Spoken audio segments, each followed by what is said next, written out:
The real problem with Lewis Hamilton is not the brakes, and in today's video, we will see why. We need to analyze how the teams are preparing for the Dutch Grand Prix, including a sidebar on the wind issue. We need to see what the special livery of Ferrari will look like, which will be presented at Monza. We also need to talk about Rubens Barrichello's statements on Hamilton and analyze Montoya's comments on Warner as well as helmet Marcos. Before we start, please leave a support like and subscribe so you don't miss any Formula 1 themed videos. That said, let's get started.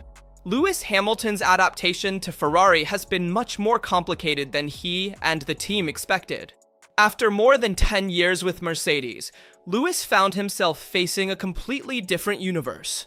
New technical philosophy, new management, and even new suppliers.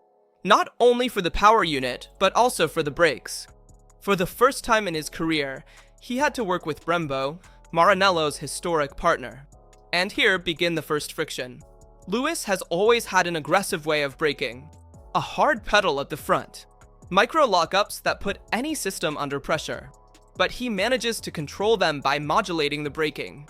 It's a style that, during his years at McLaren and Mercedes, made him devastating at corner entry. Always at the limit, always with full control of the vehicle. However, upon arriving at Ferrari, the situation changed. The feeling with the braking system is different. And this has shaken a driver who relies heavily on the deceleration phase for confidence. It's not a dramatic problem, but just taking away that tenth of a second that makes the difference between dominating and chasing. But reducing Hamilton's troubles to just the brakes would be too easy. The truth is that the bigger problems come from elsewhere. Dynamic load and balance. Charles Leclerc has gotten used to living with a Ferrari that is often unstable over the years. Sometimes even extreme. Where it was necessary to sacrifice grip to gain speed on the straight. Lewis, no. He has always had more stable cars. More consistent setups. And today he finds himself in an SF25 that is not only difficult to drive, but also struggles to warm up the tires. And when grip and confidence are lacking, even the best driver in the world begins to seem normal. Francesco Cigarini, a former Ferrari mechanic, said it clearly. The current setups work better with Charles's style than with Lewis's. And the 7-time world champion, faced with this situation, almost seemed to give up. Because if the car doesn't respond, you can work on the details as much as you want, but you won't get the maximum out of it. The result is a Ferrari that lacks consistency, alternating good weekends with races where it seems to regress. A situation that essentially nullifies Leclerc's experience and further complicates Hamilton's adaptation. Now the question is, what happens from here on? In Formula 1, everything is a matter of compromises. It's not just about brakes, not just about tires, and not only about aerodynamics. It's a complete package that needs to be put together. And beware, Leclerc himself has stated that he expects a step forward from Hamilton in the last 10 races of the season. Are these words just for show? From my point of view, no. Visorio also hinted that something is being prepared at Maranello to make the SF25 more manageable for Lewis. In short, if there's one point to circle in red, it's the Dutch Grand Prix. From there, we will understand whether Hamilton and Ferrari will finally turn things around or if this adaptation will continue to be the most difficult of his career. So certainly, Brembo brakes also influenced Hamilton's braking style. But it's not the only problem that made the SF25 unmanageable for the 7-time world champions. There are many aspects that affect driving and that may take away half a tenth. But when added together, they create the gap between Leclerc and Hamilton. So we can definitely include the brakes, the tires, and the aerodynamics. And already these three components together impact the gap between Leclerc and Hamilton. Let's add the fact that Hamilton has to get used to a new team, to a car that hasn't been developed according to his needs. And that to extract the maximum potential, this SF25 adapts better to Charles's driving style. Not by his will, but because cars are pushed to the limit and then follow a direction set independently by a driver. And this is an aspect that Ferrari is considering and working on for 2026. With the XR, which is a former Mercedes that has worked for years with Lewis and wants to help the 7-time world champion return to competitiveness. But let's see what Rubens Barrichello said about Hamilton. Interviewed by The Mirror, Barrichello spoke clearly. Hamilton remains an absolute champion and should not be judged solely based on this first half of 2025. It's not that he has forgotten how to drive now, he declared straightforwardly. Barrichello, now 53, is a recent champion of the NASCAR Brazil Series.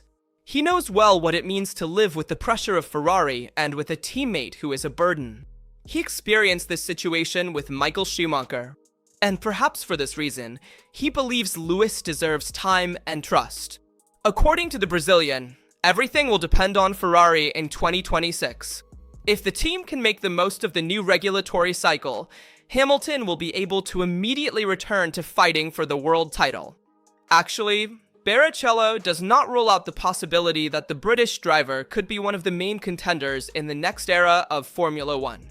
The point is simple. Hamilton is not a declining driver. He is a phenomenon who needs the right car. With an unstable and difficult to drive SF25, even Leclerc cannot maintain consistency. Imagine a driver who comes from over 10 years of Mercedes philosophy.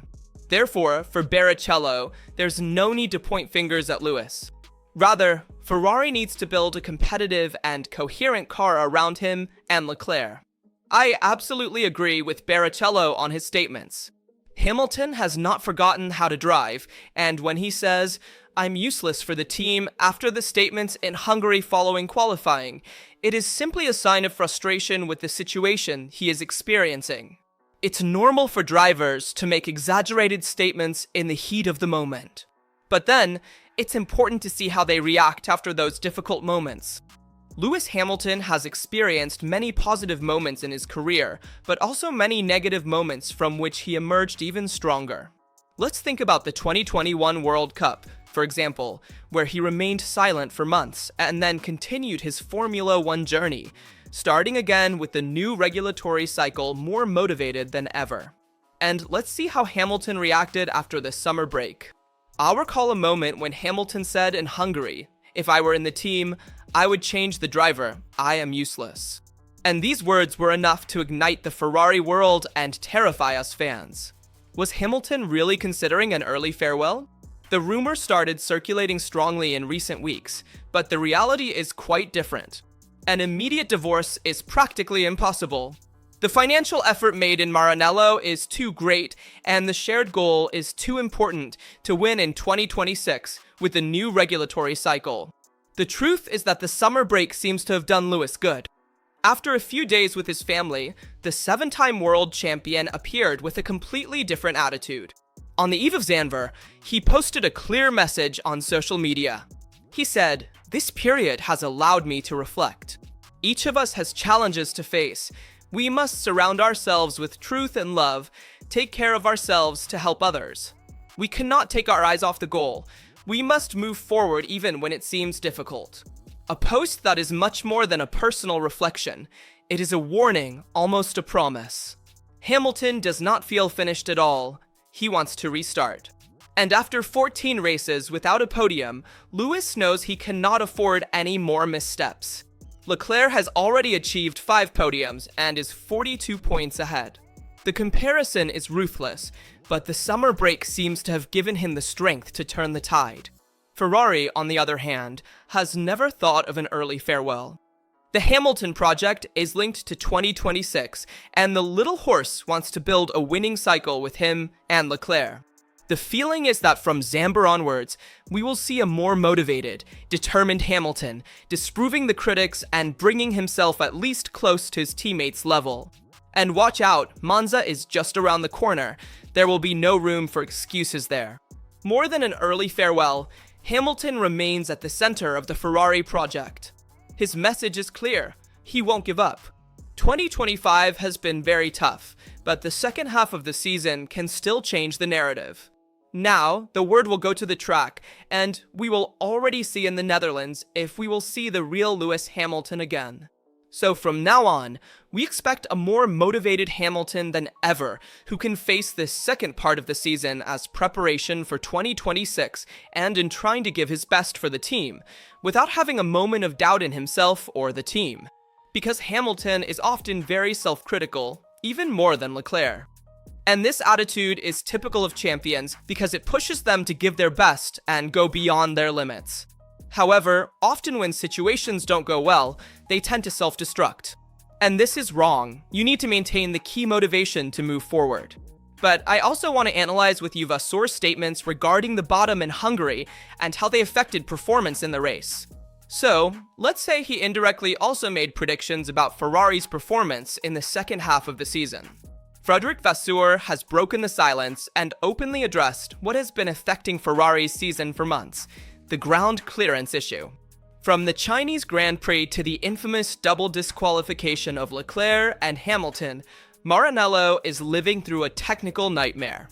To avoid risking further exclusions during inspections, the team has been forced to manage the car with a safety margin. In Formula One, this equates to giving away time and positions to opponents. As Vasseur himself explained, every millimeter of height is a grid position. A simple but devastating concept. The higher the car must sit, the less load or dynamic it generates, and the less stable it becomes in corners. The result is that drivers find themselves battling with a nervous, unstable car that is difficult to push to the limit. For months, Ferrari had never received a direct confirmation. There was talk of chassis damage, handling problems, and tires that were difficult to warm up.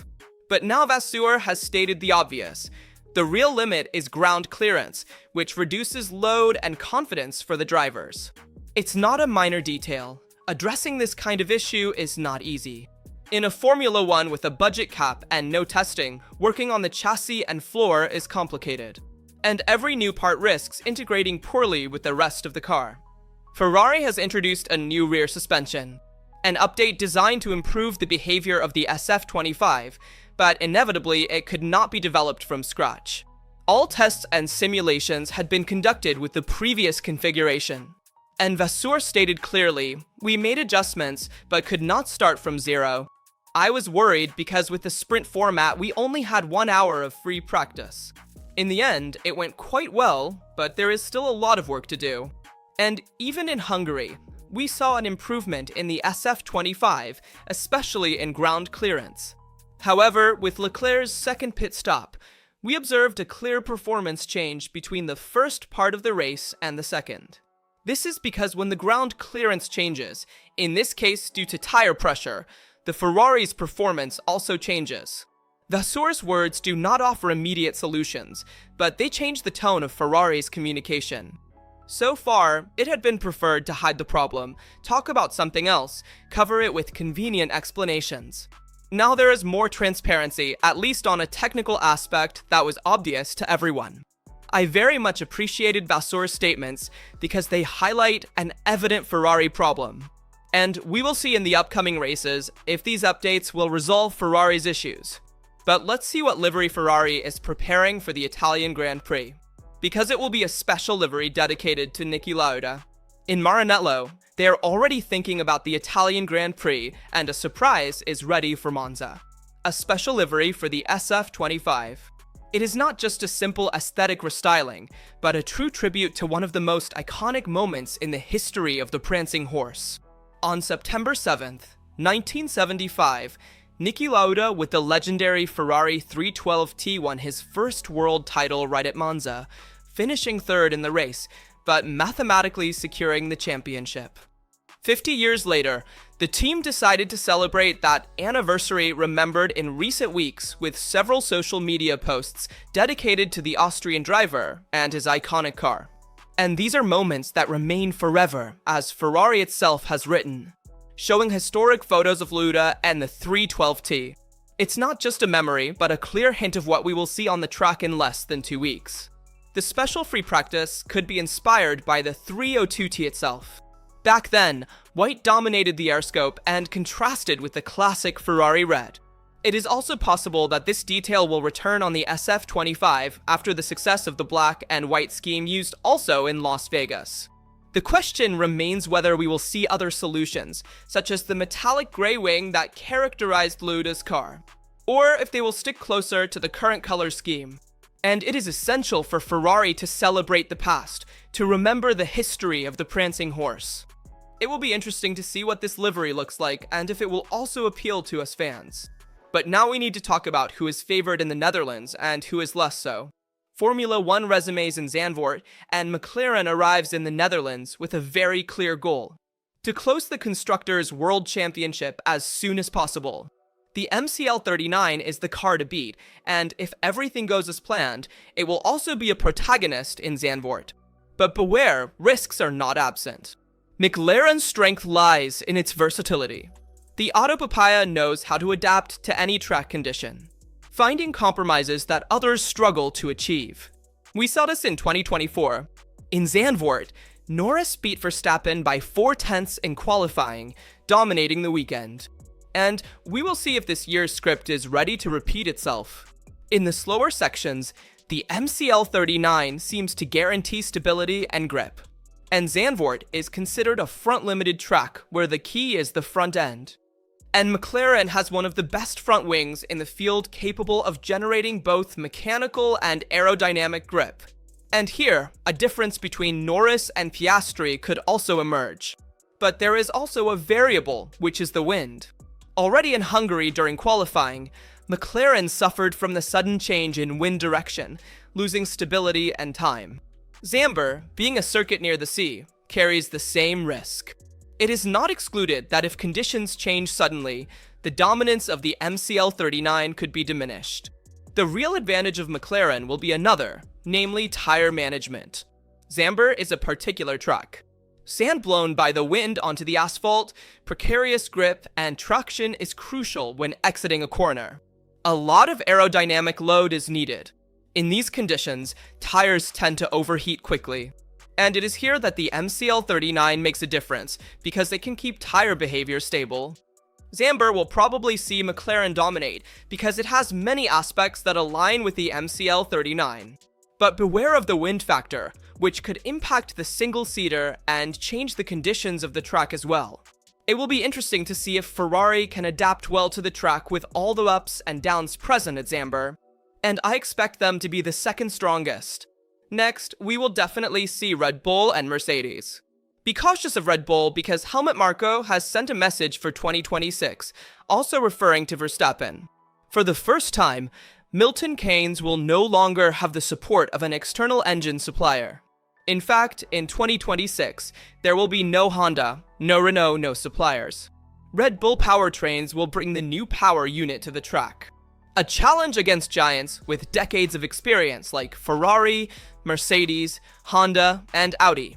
Helmut Marko knows this well, and the only way to keep Verstappen is not to give him a reason to activate exit clauses. In other words, Red Bull must stay ahead. We aim to be in the lead in 2026 with Max, said Helmut Marko.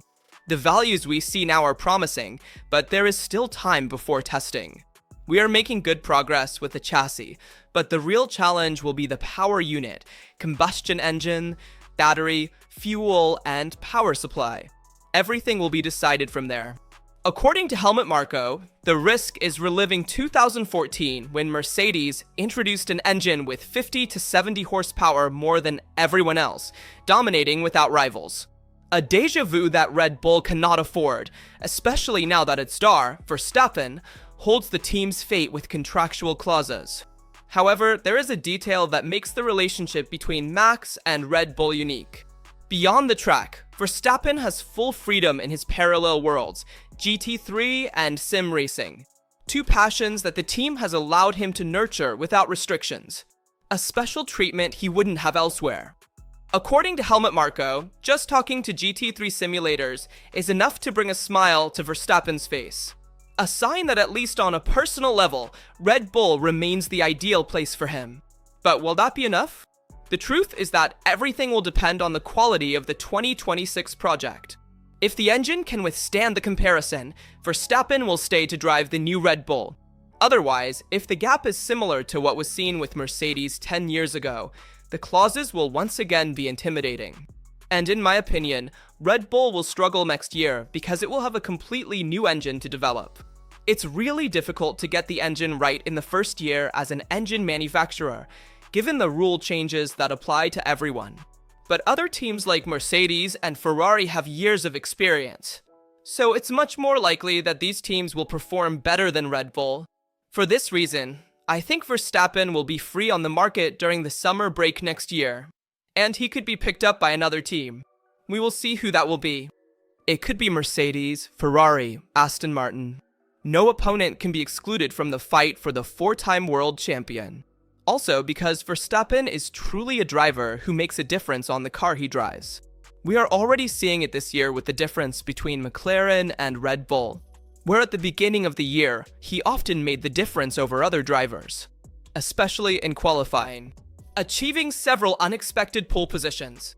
So Verstappen is a driver who makes a difference, and he will probably be available on the market next year if Red Bull doesn't perform well.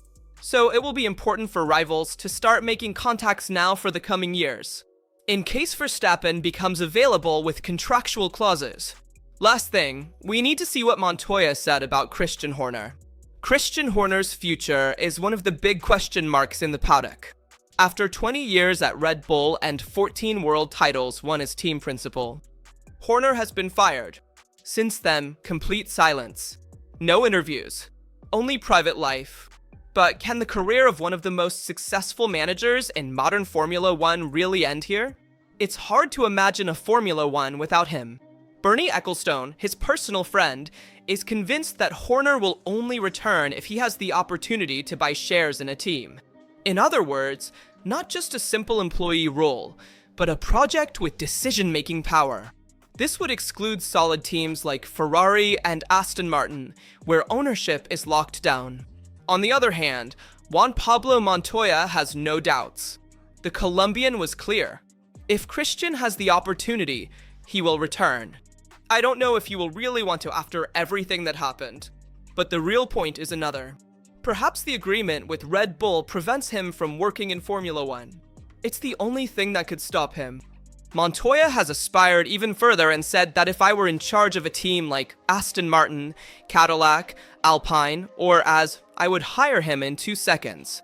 The reasoning is simple. Horner is not just a manager. He is an architect of winning projects. He built a Red Bull from scratch. He knew how to surround himself with the best talents.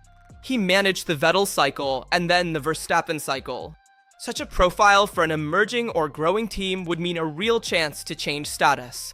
And so we will see whether Horner will return to Formula One or not. Certainly, as of today, there is a separation agreement with Red Bull that binds him to stay still. Let me know in the comments your opinion on all the topics we covered in the video. As always, I remind you to leave a like, subscribe, activate notifications so you don't miss any videos that come out here on the channel. Every day, we talk about all the news related to Formula One and Ferrari. That's all from Rastro. See you in the next video.